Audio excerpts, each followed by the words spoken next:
إنا عرضنا الأمانة على السماوات والأرض والجبال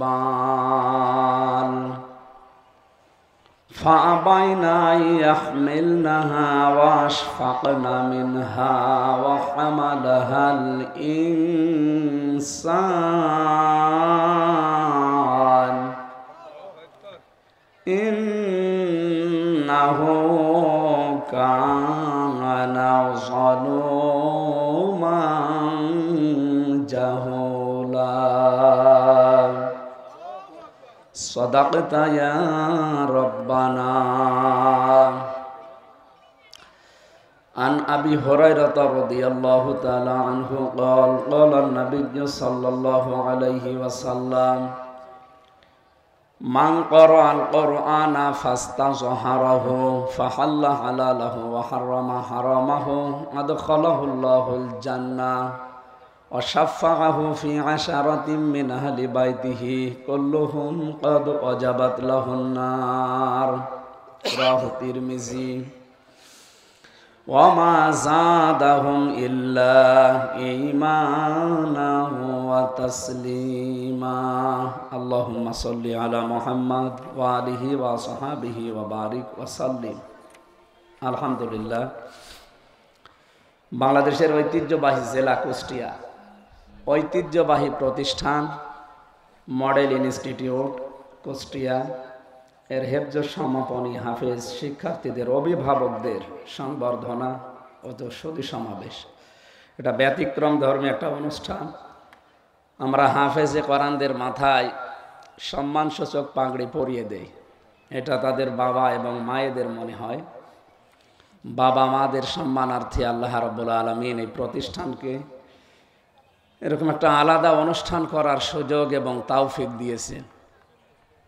এই মহতী অনুষ্ঠানের সম্মানিত সভাপতি, হাজার হাজার আলেমের উস্তাজ, ইসলামিক চিন্তাবিদ, শিক্ষাবিদ, মুফাসসিরে কোরআন, অধ্যক্ষ মাওলানা তারিকুর রহমান, আমার নানা জান, আতালাল্লাহু উমরাহু ওয়া বারাকাল্লাহু ফি হায়াতি, বলেন আমিন। এতক্ষণ যারা আলোচনা রাখলেন, হাজারো আলেমের উস্তাজ, কুষ্টিয়ার কৃতি সন্তান, ইসলামিক চিন্তাবিদ, মুফাসসিরে কোরআন হাফেজ মাওলানা জুলফিকার আলী কুমারখালী, সহকারী অধ্যাপক কুমারখালী ফাজিল ডিগ্রি মাদ্রাসা, হায়াতে তজ্জেবা সিহাতে করলে কামনা করছে আল্লাহ যেন দান করে। আলোচনা রেখেছেন আপনাদের এই পাশের মসজিদ বাইতুল মামুর জামে মসজিদের সম্মানিত খতিব হাফেজ মাওলানা আবু তোহা সাইফি। সার্বিক তত্ত্বাবধানে আছেন বাইতুল মামুর জামে মসজিদের সভাপতি জনাব আব্দুল মালিক। উপস্থিত আছেন বহু আলেম ওলামা। এখানে পেছনে যাদের দেখতে পাচ্ছেন সবগুলো কোরআনের পাখি। হাফেজ মাওলানা মঈনুল হক আহসানী, মাওলানা ফারুক আজম জিহাদি, আমি অনেককে নাম জানি না, চিনি, অন্যান্য ওলামা ইকরাম। হাফেজ আবদুল্লাহ সাহেব আছে, হ্যাঁ, আমাদের উস্তাজ শ্রদ্ধাভাজন বড় ভাই হাফেজ মাওলানা আলহাজ রুহুল আমিন, জেলখানা মসজিদের সম্মানিত খতিব। সামনে বসা আমার প্রাণ প্রিয় জেলা কুষ্টিয়ার অভিভাবকরা, বিশেষ করে মা এবং বোনেরা, আপনাদেরকে সবচেয়ে বেশি ভালোবাসি। বিশ্বনবী জানিয়েছেন আমার কাছে 3টা জিনিস ভালো লাগে, একটা আমার স্ত্রী, একটা সুগন্ধি, আর একটা নামাজ। সেই হিসাবে মায়ের জাতি খাদিজাতুল কুবরা রাদিয়াল্লাহু তাআলা আনহার উত্তরসূরি আপনারা। খাদিজা রাদিয়াল্লাহু তাআলা আনহাকে আল্লাহ রাব্বুল আলামিন জান্নাতে একটা ঘর আলাদা বানিয়ে তাকে সুসংবাদ পাঠিয়েছিলেন। যেই কারণে পাঠিয়েছেন আমরা সেই কারণ সামনে বলবো। ওই সমস্ত গুণগুলো যেন আপনাদেরকে আল্লাহ দয়া করে দান করেন। সামনে বসা আমার মুসলমান ভাইরা, আমার বাবার বয়সী, আমার বড় ভাইয়ের বয়সী, ছোট ভাইয়ের বয়সী যারা, সবাইকে নিয়ে আল্লাহর দরবারে শুকরিয়া, যিনি আমাদেরকে সুস্থ রেখেছেন এবং একটা জগদ্দল পাথর আমাদের বুকের উপর থেকে সরিয়ে দিয়েছেন। এটা বিশাল ব্যাপার। 15.5 বছর কত চেষ্টা করেছে বিভিন্ন বড় বড় রাজনৈতিক দলেরা, আন্তর্জাতিকভাবে তো হয়নি, কিছুই হয়নি। আল্লাহ পাক যেন দয়া করে নিজের হাত দিয়ে সরিয়ে দিয়েছেন। হাত্তা ইদা ফারিহু বিমা উতু আখাযনাহুম বাগতাতান ফাইদাহুম মুবলিসুন। সূরা আনআমের 44 নম্বর আয়াতের মাঝিয়ার অংশে আছে, আল্লাহ বলেন, যখন ওরা ওদের উপরে দানকৃত বস্তু পেয়ে আনন্দে আত্মহারা হয়েছিল, আমি আল্লাহ হঠাৎ করে তাদেরকে ধরেছি। এখানে ফাইল কর্তা সরাসরি আল্লাহ নিজে, যদিও ছাত্র জনতার মাধ্যমে বিপ্লব সাধিত হয়েছে, কিন্তু এই আসল কারিগরকে আল্লাহ নিজে। আখাযনাহুম, আমি নিজে ধরেছি তাদেরকে, বাগতাতান, আকস্মিকভাবে, ফাইদাহুম মুবলিসুন, তারা হতাশ হয়ে পড়েছে, নিরাশ হয়ে গেছে। এই আয়াতটা কত বাস্তব আপনি 2024 সালের 5ই আগস্টের 1:30টার দিকে তাকান। উনি 1:35-এ বিমানে চলে গেছে। 5 মিনিট আগে শুধু সময় চেয়েছিল যে আমি একটা লিখিত বক্তব্য দেব, আল্লাহ সে সময়ও দেয়নি, কারণ বাগতাতান আছে আয়াতে। আল্লাহর আয়াত তো আবার সত্য প্রমাণ করা লাগবে। সানুরিহিম আয়াতিনা ফিল আফাক ওয়া ফি আনফুসিহিম হাত্তা ইয়াতাবায়্যানা লাহুম আন্নাহুল হক। আল্লাহ তাআলা বলেন, অতি শীঘ্র দিক দিগন্তে এবং মানুষের এই বডির ভেতরে আমি এমন কিছু দেখাবো যেন আমি আল্লাহর কালাম যে সত্য এটা প্রমাণ হয়। এই জন্য বাস্তবতা ওইভাবেই ঘটবে, কোরআনে যেইভাবে আছে। এরপরের আয়াতটা তো মানে একেবারে খাপের খাপ মিলে যায় বাংলাদেশের সাথে, যদিও এটা এই দেশ সম্পর্কে নাজিল হয়নি, এর প্রেক্ষাপটটা আলাদা আছে। ফাকুতিয়া দাবিরুল কওমিল্লাযিনা যালামু, আল্লাহ তাআলা বলেন জালেমদের শিকড় কেটে দেওয়া হয়ে গেছে। কতিয়া এটা মজহুল, এর ফাইল জানা নেই, কে কেটেছে কেউ জানে না। ফাতিলকা বুয়ুতুহুম খাওবিয়াতাম বিমা যালামু, আল্লাহ তাআলা যেন নিজের আঙ্গুল দিয়ে এভাবে দেখিয়েছেন, এই বাংলার মানুষেরা একটু তাকাও, এই সেই ঘরগুলো, এই যে এই সেই ঘরগুলো একটু তাকাও। খাওবিয়াতান, আমি জনশূন্য করে দিয়েছি, ওজাড় গৃহ বানিয়ে দিয়েছি, পরিত্যক্ত হয়ে গেছে এখন, বিমা যালামু, এদের জুলুমের কারণে। এই আয়াতটার দিকে তাকালে আমার কুষ্টিয়ার কিছু মানুষের কথা মনে পড়ে, দেখতে যায় যখন, বিশেষ করে নাম ধরে বলছি, হানিফ সাহেবের বাড়ি, আতা সাহেবের বাড়ি, ইনু সাহেবের বাড়ি, কামারুল সাহেবের বাড়ি। আপনি দেখেন এই বাড়িগুলো এই আয়াতের সাথে একেবারে মিলে গেছে। আল্লাহ তাআলা বলেন, আমি এই ঘরগুলোর দিকে তাকাতে বলছি কারণ এখানে বসে এরা জুলুম করত, জুলুমের ষড়যন্ত্রের দুর্বিসন দিয়ে এই জায়গা থেকে হতো। আমি জেলে যাওয়ার পরে দেখেছিলাম, আমরা অভিভাবক জানতাম কুষ্টিয়া জেলার, কিন্তু এই 3টা বছর আমার জেলে থাকা, রিমান্ডে এই কষ্ট দেওয়া, আয়না ঘরে থাকা, সবগুলোর পেছনে উনি দায়ী ছিল। অথচ আমরা বড় ভাই হিসাবে, অভিভাবক হিসাবে জানতাম। বাইরের জেলাগুলোতে, বাইরের দেশে যাওয়ার পরও বলতাম যে না, কুষ্টিয়ার আমাদের অভিভাবক। আপনি রাজনৈতিক দল আলাদা করতেই পারেন, বলে আপনি আমার মতো একটা ছোট মানুষকে এইরকম এত নিচে নামিয়ে দিলেন। মানুষ চেয়েছিল নিচে নামাতে, আল্লাহ মনে হচ্ছে চুল ধরে উপরে টেনে তুলে ফেলিস। এখন যে চাপ চলছে, আজকে আমার অনুষ্ঠান 4টা, গতকালকে আমি চট্টগ্রাম বিভাগে ছিলাম, এই রাতে এসে সকালে পৌঁছালাম। প্রতিদিন যেভাবে মানুষ পেছনে দৌড়াচ্ছে, আমার মনে হচ্ছে জেলে যে 3 বছর ছিলাম খুব ভালো ছিলাম, যদিও কষ্ট ছিল, কারণ অত ভালো জায়গা না, কষ্টের জায়গা। তারপরেও তো এরকম ঝামেলায় নড়াচড়া, 24 ঘন্টা তালা লাগানো থাকতো ফাঁসির ওই কন্ডেম সেলের ভেতরে। এই বাড়িগুলো দেখলে আমার মনে হয় আল্লাহ যে খাওবিয়াতান করেছে। গত কয়েকদিন আগেও আমি এই বাড়ির সামনে দিয়ে গেছি, দেখেন এখন জনশূন্য হয়ে পড়ে আছে। সেদিন ঢুকেছিলাম ভেতরে, দেখলাম পায়খানার প্যান পর্যন্ত মানুষ খুলে নিয়ে চলে গেছে। আর কত নিচে নামাবে আল্লাহ। ইন্নামা নুমলি লাহুম লিয়াজদাদু ইসমা ওয়া লাহুম আযাবুম মুহিন। আল্লাহ বলেন, পাপের বোঝা যখন মানুষের পরিপূর্ণ হয়ে যায় তখন তাকে অপমানজনক শাস্তি দেয়। এই আয়াতটাও কত বাস্তব। এই যে কালা মানিক আমরা নাম শুনি বিচারপতি, ওকে আল্লাহ কলার পাতা শুইয়েছে। একটা সুপ্রিম কোর্টের বিচারপতিরে আল্লাহ যদি এত অপমান করতে পারে, এমনি করেনি, বিচারের চেয়ারে বসে বহু অবিচার করিস। এ কথাও ঘোষণা দিয়েছিল যে আল্লামা সাইদিকে আমি ফাঁসি দিতে পারিনি, এজন্য আমার জীবনে সবচাইতে বড় আফসোস। আল্লাহ ওই আফসোস এখন মিটাচ্ছে ওনার। আদালতে যখন আমি হাজিরা দিতে যাই তখন দেখি ওনারে তোলে, মানুষ পচা ডিম মারে আর গালিগালাজ তো ফ্রি। এমন কোনো নিকৃষ্ট গালি নেই যে ওনাদেরকে দেয় না মানুষ। যা করেছিল পৃথিবীতে পুরাটা আল্লাহ উল্টিয়ে দিয়েছে। এই জন্য আমাদের জন্য এখানে শিক্ষা কি, এর পরের শব্দে আল্লাহ আমাদের বিষয় দিয়েছিল। আল্লাহ বলেন এই জুলুমের কারণে জালেমদের জায়গা পর্যন্ত অভিশপ্ত হয়ে যায়। ইন্না ফি যালিকা লাআয়াতাল লিকাউমি ইয়ালামুন। ইন্না দিয়েছেন, আবার মাঝখানে লাম আছে, তাকিদ। এখানে কত আলেম বসে আছে, দুইটা বিষয় আল্লাহ এখানে জানিয়েছেন। অবশ্যই এর ভেতরে শিক্ষা আছে যারা জ্ঞানী সম্প্রদায় তাদের জন্য। আমরা যেহেতু কম বেশি এখানে জ্ঞান আমাদের আছে, আমাদের শিক্ষা নেওয়া দরকার।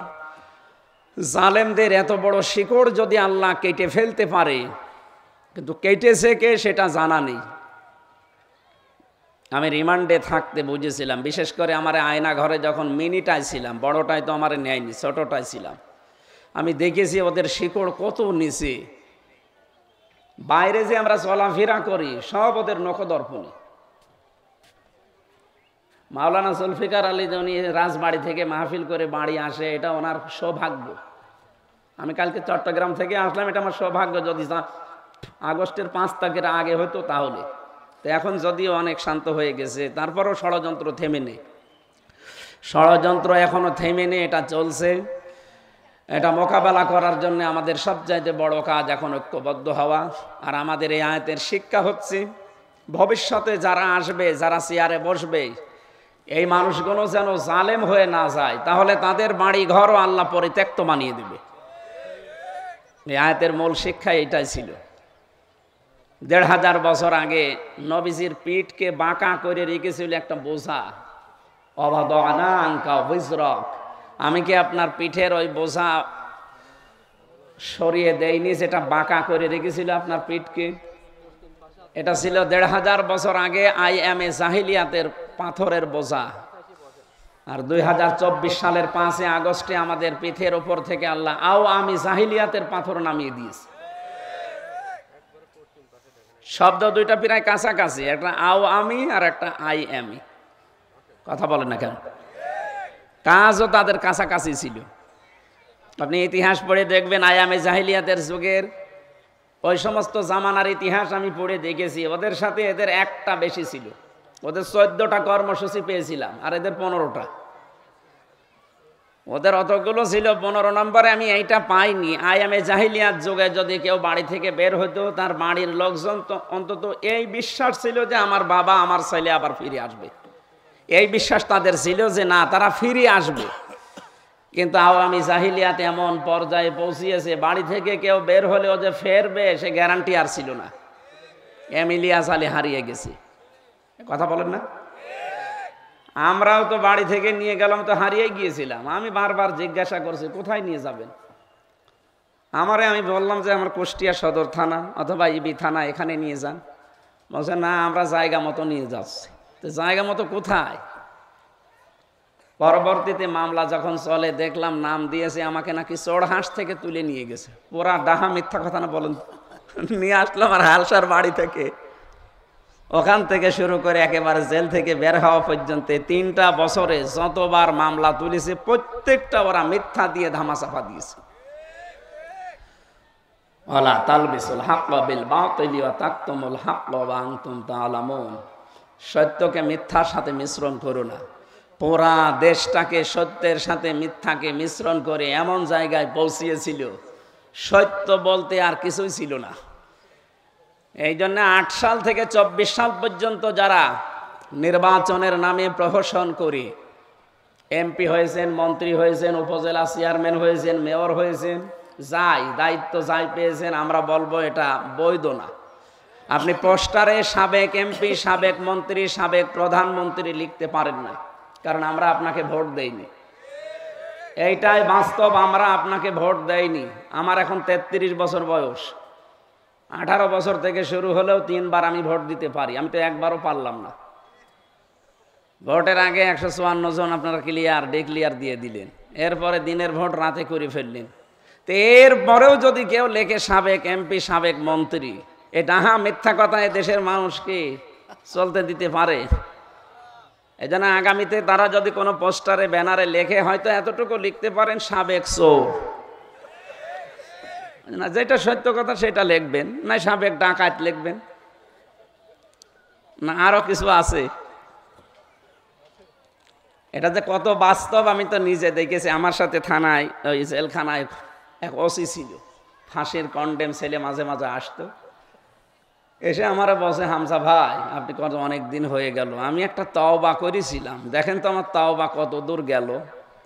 বলেন যে এই যে নির্বাচনে আমি আমার লোকজন নিয়ে রাত 12টার পর থেকে ভোট কাটা আরম্ভ করলাম, একেবারে ফজর পর্যন্ত বাক্স ভর্তি করে জায়গা মতো পাঠিয়ে দিলাম। আমি পবিত্র হওয়ার জন্য গোসল করলাম, অজু করার পরে 2 রাকাত নফল নামাজ পড়লাম, পড়ে বললাম আস্তাগফিরুল্লাহ। আমার এই তাওবা কি হয়েছে? কিসের তাওবা করেন আপনি? আপনি কি আল্লাহর কাছে অপরাধ করেছেন যে আস্তাগফিরুল্লাহ পড়েন? আপনি তো অপরাধ করেছেন হামজার কাছে। একটা এমপি বানাতে 3.5 থেকে 4 লাখ হামজার বউ লাগে নাকি? লাগে না? তা আপনি সবারটা একবারে দিয়ে বলছেন যে আমি আস্তাগফিরুল্লাহ। তা আপনি অপরাধ করলেন হামজার কাছে আর তার পরিবারের কাছে, আর মাফ চাচ্ছেন আল্লাহর কাছে। মাফ চাওয়া তাওবা করার নিয়মটা এটা না। তাওবা করার নিয়ম হচ্ছে অপরাধ যার কাছে স্বীকার করবেন তার কাছে, এটা প্রথম নিয়ম।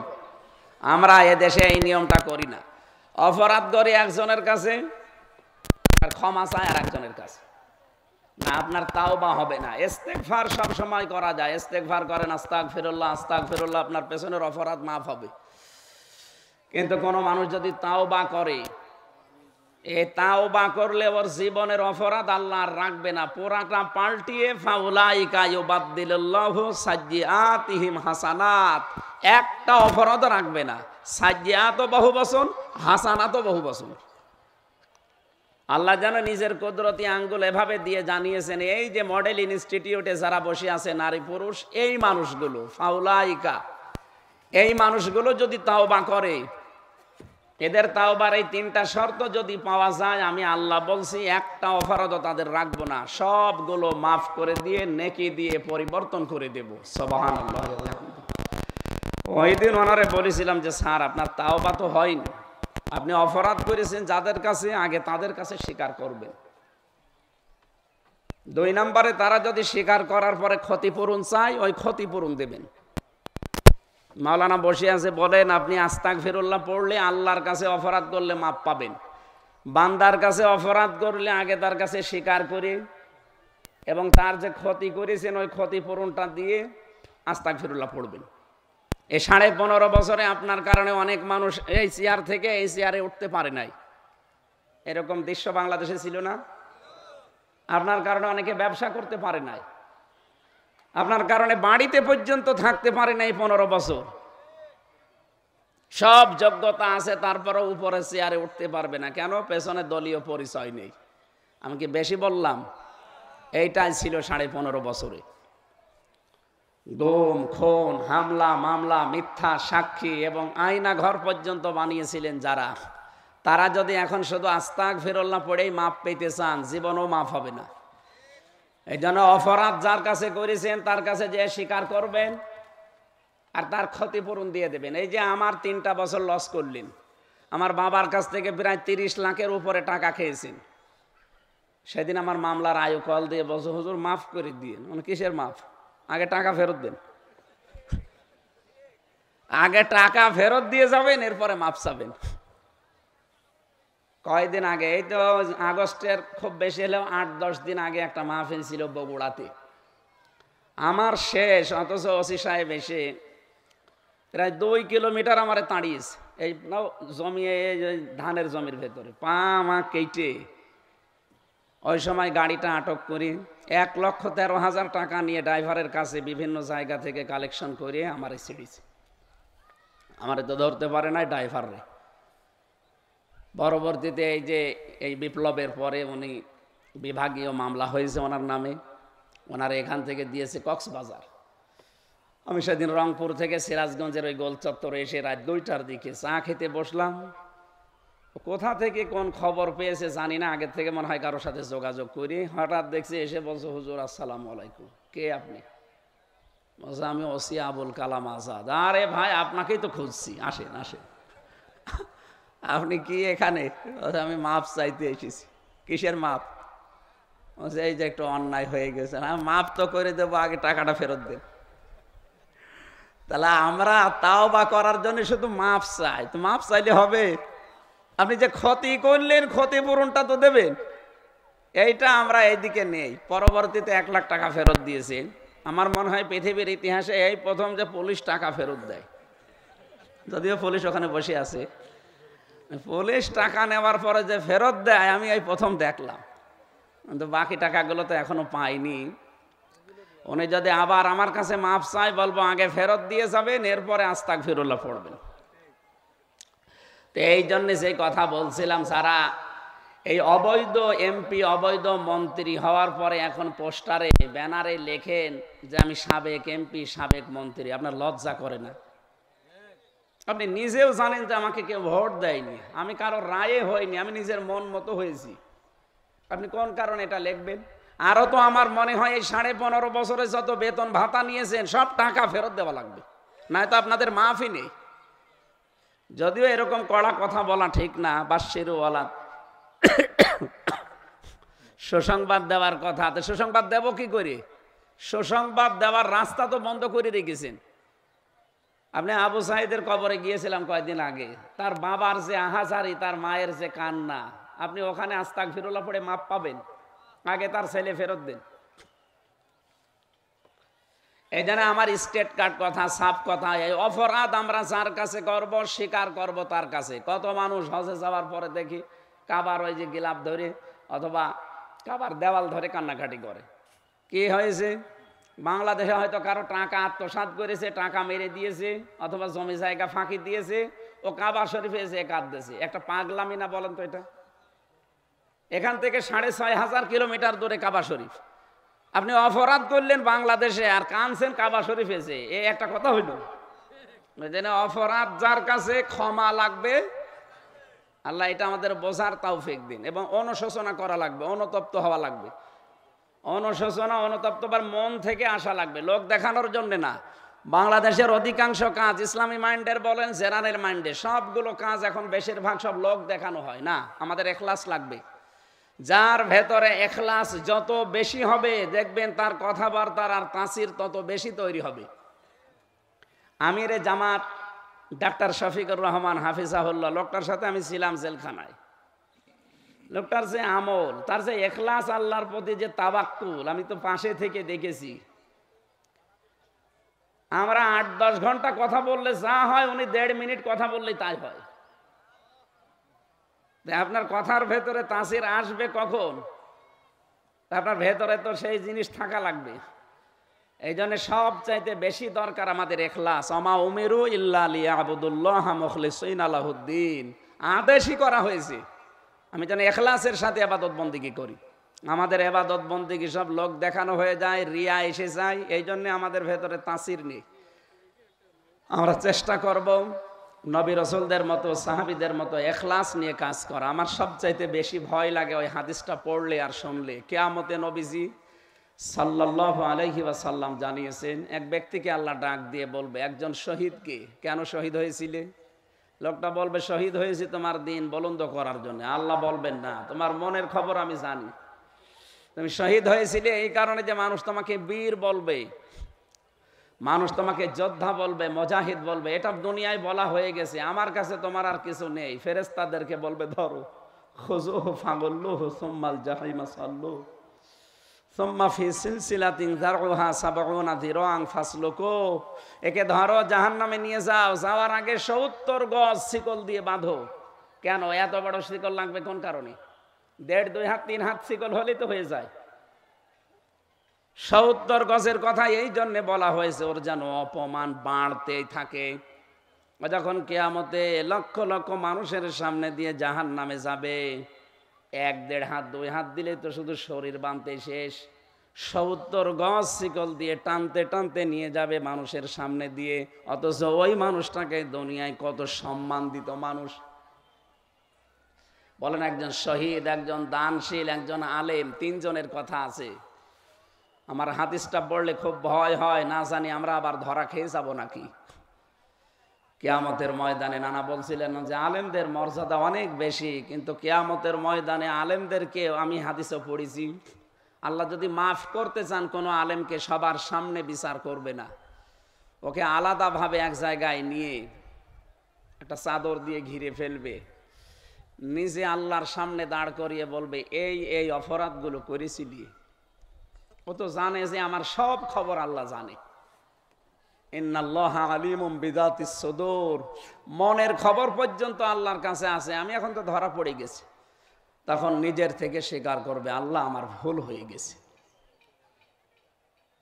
আমি কাবা শরীফ তাওয়াফ করার সময় ষষ্ঠ চক্করে এটা বলতে দেখেছি, লক্ষ লক্ষ হাজিরা এটা বলছে, আল্লাহুম্মা ইন্না আলাইয়া হুকুকান ফীমা বাইনি ওয়া বাইনিকা।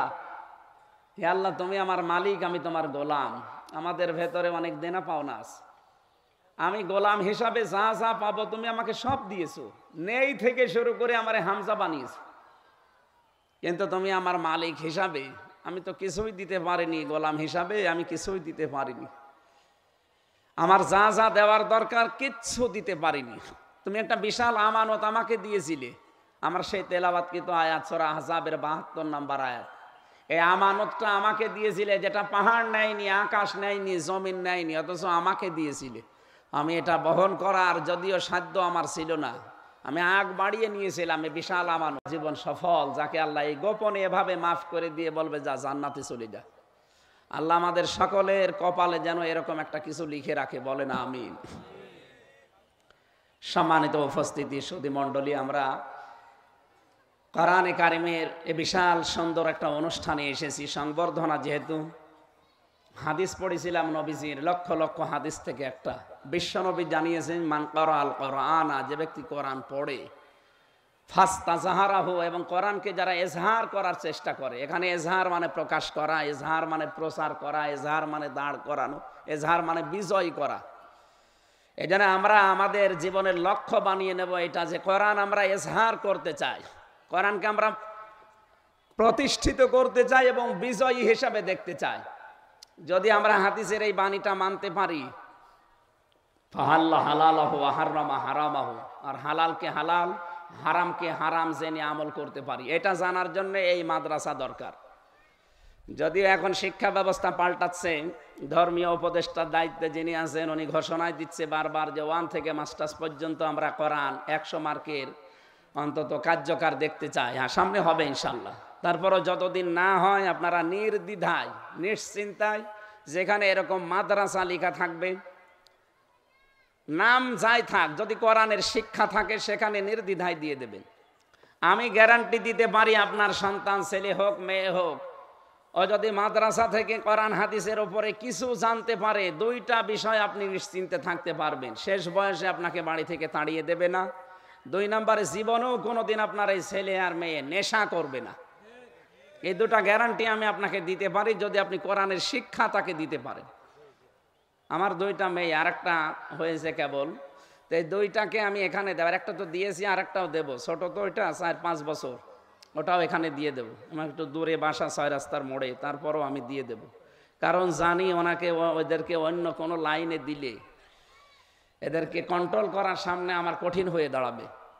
আর এখানে যেভাবে আমি মাঝে মাঝে আসি, আমি মনে হয় জেল থেকে বের হয়ে বছরে 1-2-3 বার আসলাম, কিছু পর্যবেক্ষণ করে দেখেছি, এদেরকে আপনি না থাকলেও মা বাবার মতো গাইডলাইন দিয়ে তারা অন্তত স্নেহের পরশ নিয়ে আস্তে আস্তে মানুষের মতো মানুষ করবে। এই দেখেন, এই চোখ দিয়ে আমি দেখেছি বিশ্ববিদ্যালয়ে, আমি তখন জাহাঙ্গীরনগরে প্রথম ভর্তি হয়েছিলাম, এই চোখ দিয়ে দেখলাম মাস্টার্সে ক্লাস চলছে আর শিক্ষককে জুতা দিয়ে পিটাচ্ছে ছাত্র। বাংলায় বলতে নেই, বলছে শালা তোরে মেরেই ফেলবো। শিক্ষক বলছে বাবা তুই আমারে ছেড়ে দিয়ে, জীবনে আমি আর ক্লাস নেব না। বলে না, তোরে আমি বলেছিলাম ওই সিটের ব্যবস্থা করতে, অমককে দিলি না, তোরে আমি মেরেই ফেলবো। জুতা দিয়ে পিটাচ্ছে শিক্ষককে ছাত্র, এটা ছাত্র পড়ে মাস্টার্সে। আমি এ চোখ দিয়ে এটাও দেখেছি। শিক্ষক অজু করছে আর ছাত্র পায়ে পানি ঢেলে দিচ্ছে, ময়লা পরিষ্কার হয় না, হাত দিয়ে ওই জায়গাটা সাফ করছে। ছাত্র তো দুইটাই, এটা কেবল মক্তবে পড়ে আর এটা মাস্টার্সে পড়ে। এর ভেতরে কোরআন আছে, এটা মানুষের মতো মানুষ হচ্ছে, আর ওটার কোরআন নেই, ওটা অলরেডি জানোয়ার হয়ে গেছে। ও মাস্টার্সে যদি শিক্ষক পিটাতে পারে, এতে আপনাকে পিটিয়ে বের করতে তো ও কোনো চিন্তা ভাবনাই করবে না। এই জন্য নির্দ্বিধায় আপনি এরকম যেখানে কোরআনের শিক্ষা হয়, সেই স্কুল নাম হোক, অসুবিধা নেই, সে যে নামেই হোক, যদি কোরআনের শিক্ষা সেখানে দেওয়া হয়, হাদিসের শিক্ষা দেওয়া হয়, অবশ্যই সেখানে দেবেন। অন্তত যেই জায়গায় পড়ে ও হালালকে হালাল, হারামকে হারাম জানতে পারে। আর এখানে অন্তত সেই ব্যবস্থা আছে, যেখানে 1 থেকে কি পর্যন্ত, এখানে দাখিল পর্যন্ত অলরেডি আছে, আর বেসিক নিয়মটা এর ভেতরে চলে আসে। এরপরে তো বড় বড় যে প্রতিষ্ঠানগুলো আছে, আপনারা কুষ্টিয়ার কুয়াতুল ইসলাম কামিল মাদ্রাসা আছে, এরপরে বাইরে দিতে চাইলে বড় বড় জায়গায় দেবেন, কোনো অসুবিধা নেই। তো বেসিকটা এখান থেকে তৈরি করে নিন। সকালবেলা কেউ মূলা দিয়ে খাবার খেলে, সারাদিন পোলাও মাংস দিয়ে খেলেও বিকালবেলা আপনার ঢেকরে মোলার উঠবে। এই জন্য এখান থেকে যদি 1 থেকে অন্তত 5-7 ক্লাস পড়িয়ে নিতে পারেন, ও সারা জীবনে যেখানেই বসবে না কেন, অন্তত ওর জীবনে আপনি দুর্নীতি পাবেন না। আপনার এই ছেলেটাই তখন সাদগায়ে জারি হিসাবে কাজ করবে। যতদিন ও বেঁচে থাকবে, আপনি কবরে বসে বসে ফ্ল্যাক্সি লোড হয়ে বিকাশের মতো, নগদের মতো সওয়াব পেতেই থাকবেন। সুবহানাল্লাহ। এর পরের শব্দ তো আরো সুন্দর, শাফাআহু ফি আশারাতিন মিন আহলি বাইতিহি কুল্লুহুম ক্বাদ ওয়াজাবাত লাহুন নার। তাকে সুপারিশ করার ক্ষমতা দেওয়া হবে। এখানে যদিও হাফেজদের কথা এই আয়াতে নেই, হাদিসে নেই। আজকে হাফেজদের সংবর্ধনা দিলেন, হাফেজের কথায় হাদিসে নেই। কোরআন পড়লে কোরআনের এজহার করার যারা চেষ্টা করবে, কোরআনকে দাঁড় করানো, কোরআনকে বিজয় করা, আর এই ট্রেনিংগুলো দেওয়া হয় যেখানে কোরআন পড়ানো হয়, এই জায়গায় আমরা জানি এই সমস্ত জায়গায় এখানে ট্রেনিং দেওয়া হয় যে কোরআনকে শুধু পড়লে হবে না, এটাকে বুঝতে হবে, এখানে এজহার করার চেষ্টা চালাতে হবে। তাহলে হালালকে হালাল, হারামকে হারাম জানার পরে জীবনে যত কঠিন পরিস্থিতি আসুক, আপনি যদি মেনে চলতে পারেন, আদখালাহুল্লাহুল জান্নাহ। আমার নানা আছে, আদখালা ইয়াদখিলু, এটা মাঝি, অতীতের শব্দ। নবীজি বলেন, উপরে বর্ণিত এগুলো যদি কেউ মানতে পারে, সে যেন জান্নাতে চলে গেছে। জোরে বলেন সুবহানাল্লাহ। আপনি জান্নাতে যাবেন তা না, জান্নাতে চলে গেছেন অলরেডি। কয়টা শর্ত পেলাম? কোরআন পড়া 1 নম্বরে। কোরআন পড়ার ভেতরে কি আছে? কেউ যদি কোরআন পড়তে চায়, তাহলে তাকে 4টা শর্ত মানা লাগে। আল্লাযীনা আতাইনাহুমুল কিতাবা ইয়াতলুনাহু হাক্কা তিলাওয়াতি, এই আয়াতের তাফসীর অনুযায়ী 4টা শর্ত মানা লাগে। 1 নম্বরে শুদ্ধ করে পড়তে হয়, আর এখানে শুদ্ধ করে পড়ানোর ব্যবস্থা আছে। আমি আমার মেয়েটাকে পড়া ধরে দেখেছি। ও সূরা কাউসার যেভাবে তেলাওয়াত করে, আমার বাবাও পারবে না। আমার বাবা তো আর এই লাইনের লোক না। এই জন্যে আপনারা নির্দ্বিধায় এখানে দিতে পারেন, আমি আপনাদের অভয় দিচ্ছি। আমি নিজে পরীক্ষিত আমার মেয়েটা দিয়ে, যেহেতু আমি আরেকটাও দেব, আপনারাও দিতে পারেন।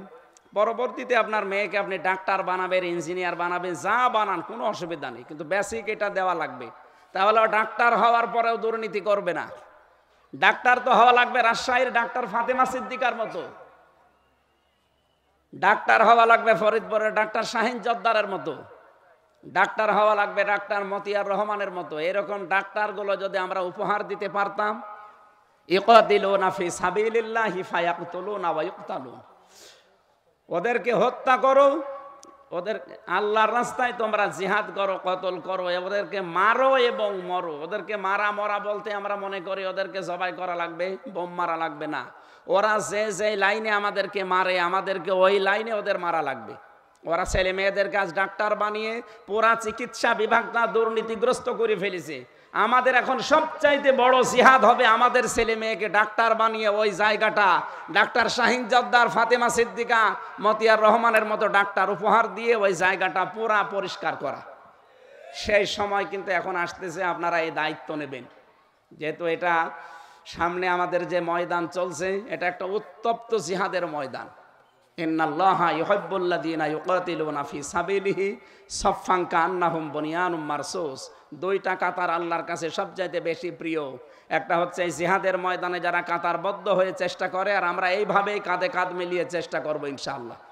আমাদের ছেলে মেয়েদেরকে আমরা এখান থেকে কিছু দিয়ে এদেরকে ডাক্তার বানাবো, ইঞ্জিনিয়ার বানাবো, বৈজ্ঞানিক বানাবো, পাইলট বানান, কোনো অসুবিধা নেই, কিন্তু বেসিক এটা দিয়ে দেবেন। আল্লাহ আমাদেরকে যেন তৌফিক দেন।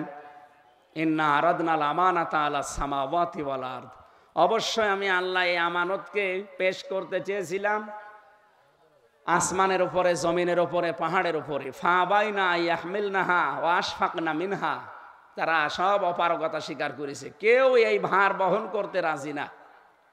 লাউ আনজালনা হাযাল কুরআন আলা জাবালিল লারাআইতাহু খাশিআম মুতাসাদ্দিআম মিন খাশিয়াতিল্লাহ, যদি এই কোরআন আমি পাহাড়ের উপরে দিতাম, খাশিয়াতান এক নম্বরে, মুতাসাদ্দিকান দুই নম্বরে, চূর্ণ বিচূর্ণ হয়ে যেত ভয়ে, আমি আল্লাহর ভয়ে, এত ভার আমার এই কালামের। ইন্না সানুলকি আলাইকা কাওলান সাকিলা, বিশাল ভারী একটা জিনিস, এটা আল্লাহ রাব্বুল আলামিন মানুষের উপরে দিয়ে দিয়েছেন।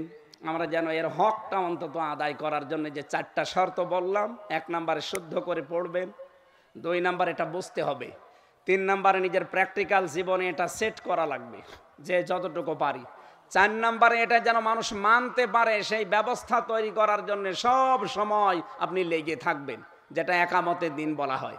আল্লাহ রাব্বুল আলামিন এই 4টা হক আদায় করে এই আয়াতটা যেন কিয়ামতে অন্তত আমাদের পক্ষে দাঁড়ায়।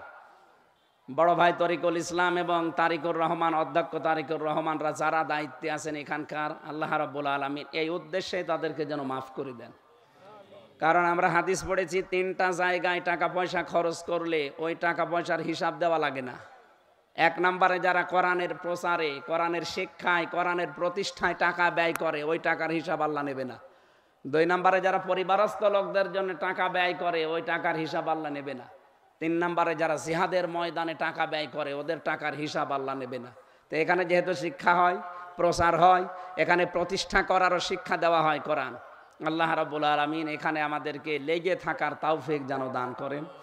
আর সামনে মনে হয় জমার নামাজের সময় হয়ে যাচ্ছে, আমারও যাওয়া লাগবে। জমার নামাজ আমার আছে এক জায়গায়, এরপরে জোহরের পরে আলোচনা আছে চুয়াডাঙ্গায়, এশার পরে আছে পাটিকা বাড়ি, কালকে আবার নোয়াখালী। খালি আপনাদের সাথে দেখা হবে এই জন্য এসেছি। আমি দোয়া চেয়ে দোয়া দিয়ে শেষ করছি। এখন মোনাজাতের মাধ্যমে বা আপনাদের কোনো কাজ থাকলে সেটা শেষ করেন। আমি দোয়া চাচ্ছি, শারীরিকভাবে 3 বছর তো জেলে ছিলাম, আমি অসুস্থ, এখনও স্বাভাবিক না। আমি দোয়া চাচ্ছি আল্লাহ যেন আগের অবস্থায় আমাকে আবার ফিরিয়ে দেন। মেয়েরা যেহেতু এসেছেন, আমি আর 1 মিনিট সময় নিচ্ছি। সম্মানিত মা বোনেরা, শুধু নামাজ পড়া, রোজা রাখা আর কালো বোরকা পরাই কিন্তু জান্নাতে যাওয়ার সার্টিফিকেট না। তিরমিজি শরীফের হাদিস হচ্ছে, কেউ যদি জান্নাতের 8টা দরজা খোলা রাখতে চায়, তাহলে তার জীবনে 4টা কাজ মাস্ট বি থাকাই লাগবে। আপনারা কি মনে করবেন আমি জানি না, আমার নিজের বোন, নিজের মা, নিজের ভাবি মনে করে বলছি, আপনজন মনে করি, আমি চাই আপনারা সবাই জান্নাতি হন। শুধু নামাজ পড়ে রোজা রেখে কালো বোরকা পরে জীবনও জান্নাত যেতে পারবেন না। এই 4টা কাজ থাকাই লাগবে। 1 নম্বরে ইদা সাররাতহু ইদা নাজারা ইলাইহা সাররাতহু, স্বামী যখন বাইরে থেকে বাড়িতে আসবে তাকে খুশি করা লাগবে, কথাবার্তা দিয়ে হোক, অভ্যর্থনা দিয়ে হোক, আচার ব্যবহার দিয়ে হোক, যেভাবেই হোক তাকে খুশি রাখা লাগবে যখন অন্তত বাইরে থেকে আসবে এই সময়টা। কারণ এই সময়টা পুরুষের জন্য একটা মারাত্মক সময়, এমনিতেই চাপ নিয়ে আসে বাইরে থেকে, আর এসে যদি আপনি শুরু করেন সেই কি বলে কটকটির মতো, তাহলে তো হাতের কাছে যা থাকবে সেটা দিয়ে আপনার পিটাবে। এই জন্য হাদিসের প্রথম অংশ, যখন বাইরে থেকে আসবে কিভাবে আপনি তাকে খুশি করবেন আমি জানি না, আপনাকে আল্লাহ সেই ব্যবস্থা দিয়েছে, চেষ্টা করবেন 100 ভাগ।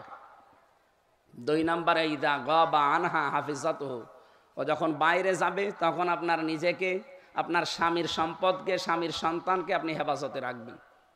এটা আজ 100 জনের প্রায় অন্তত 95টা মেয়েদের ভেতরে পাওয়া যায় না। স্বামী বাইরে গেলে মনে হয় যে উনি দিন পেয়েছে, কোথায় কোথায় কার সাথে লাইন করে আল্লাহ জানে আর সে জানে। এটা বন্ধ করা লাগবে। 3 নম্বরে ওয়াতুইনু আলা দীনি যাওজাতিহা, এটাই আসল বিষয়। আপনার স্বামী যদি দ্বীনের কাজ করে, ইসলামের কাজ করে, মানবতার সেবা করে, তাহলে তাকে ছাড় দেবেন, সময় দেবেন, তাকে অন্তত তাকে উৎসাহ দেবেন, ঠিক আছে তুমি যা করছো আমি সময় দিলাম আমার কষ্ট হলেও। আপনি কিয়ামতে জান্নাতের 8টা দরজায় এই কাজের কারণে খোলা পাবেন। সুবহানাল্লাহি ওয়া বিহামদিহি। খাদিজাতুল কুবরার কথা বলছিলাম যে তাকে আল্লাহ জান্নাত বানিয়ে ঘর বানিয়ে নিজে পাঠিয়ে দিয়েছেন সুসংবাদ দিয়ে যে এইটা তার জন্য আলাদা একটা ঘর। অথচ তিনি জীবনে নামাজ পড়েননি এক ওয়াক্ত, রোজা রাখেননি জীবনে একটাও, হজও করেনি একবারও, যাকাতও দেয়নি জীবনে। অথচ এই বিধানগুলো সব খাদিজার ইন্তেকালের পরে নাজিল হওয়া। একটা জীবনে নামাজ পড়লেন না, রোজা রাখলেন না, হজ করলেন না, যাকাত দিলেন না, অথচ জান্নাতে আল্লাহ ঘর বানিয়ে পাঠিয়েছেন। কেন? একটাই কারণ, তিনি তার স্বামীকে সাহায্য করেছিলেন, তার জীবনের যা ছিল সব স্বামীর পায়ে দিয়েছিলেন। আপনার তো আমি দেওয়ার জন্য না, শুধু একটু সাপোর্ট দেওয়ার জন্য বলছি। 4 নম্বরে, আপনার স্বামী যদি কোনো জায়েজ হুকুম করে, যেটা পছন্দ করে, যে জায়েজ এটা জীবন থাকতে আপনাকে মানা লাগবে। যতক্ষণ বেঁচে আছেন মাস্ট বি, এটা মানাই লাগবে। আমি নিজের স্বামী, এখানে যত স্বামী বসে আছি সবার পক্ষ থেকে আমি অন্তত দায়িত্ব নিয়ে বলতে পারি, প্রত্যেকটা স্বামী আমরা চাই এবং পছন্দ করি বিয়ের পরে যেন আমাদের মা বাবা আমাদের সাথে থাকে। এই স্বামীরা বলেন তো চান কিনা? সবাই বলেন। বিয়ে না করে হাত তোলার দরকার নেই। আমি জানি সব স্বামীর মনের কথা এইটাই, কারণ আমি তো নিজের স্বামী, আমি জানি। কিন্তু 100 ভাগের 95টা মেয়েরা এইটা চাই না। কেন বলেন তো? কি হয়েছে আপনাদের? কে কান পড়া দেয়? থাকবেন আপনি দুনিয়ায় কিয়ামত পর্যন্ত? খুব বেশি হলে এখানে আমরা যারা আছি, আর খুব বেশি হলো 50 বছর পরে কেউ এখানে থাকবেন না, সব মাটির নিচে যাবেন। নতুন মানুষ এখানে এসে চাষ করবে। 100 বছর পরে যদি এসে কুষ্টিয়ার এই 2 তলা বাড়িতে আপনি এসে বলেন যে এ বাড়ি আমার, ওখানে যারা থাকবে আপনাকে ঢুকতে দেবে? আমি আমার পূর্বপুরুষ যারা আছে, আমার বাবার নাম রিয়াজউদ্দিন, তার বাবার নাম জাহান আলী, তার বাবার নাম নমাজ আলী, এরপরে আমি আর চিনি না। হ্যাঁ, সত্যি কথা বলছি, আমি আর চিনি না, কারণ আমার আর জানা নেই। এখন যদি নমাজ আলীর বাপ এসে আমার কুষ্টিয়ারে বাড়ি দেখে বলে এ বাড়ি আমার, আমি বানিয়েছিলাম, ওনার দাঁত মুখ রাখবো? সব খুলে ফেলবো না? যদি ইয়ার কি মারেন আপনি? কিসের নমাজ আলী আপনি? নমাজ আলীর বাপ আপনি, নমাজ আলীকে তো আমি চিনি না। এই জন্য কার কান পড়া নিয়ে, কার কার খুশি মতো বা কোন আনন্দ করার জন্য আপনি এগুলো করেন আমি জানি না।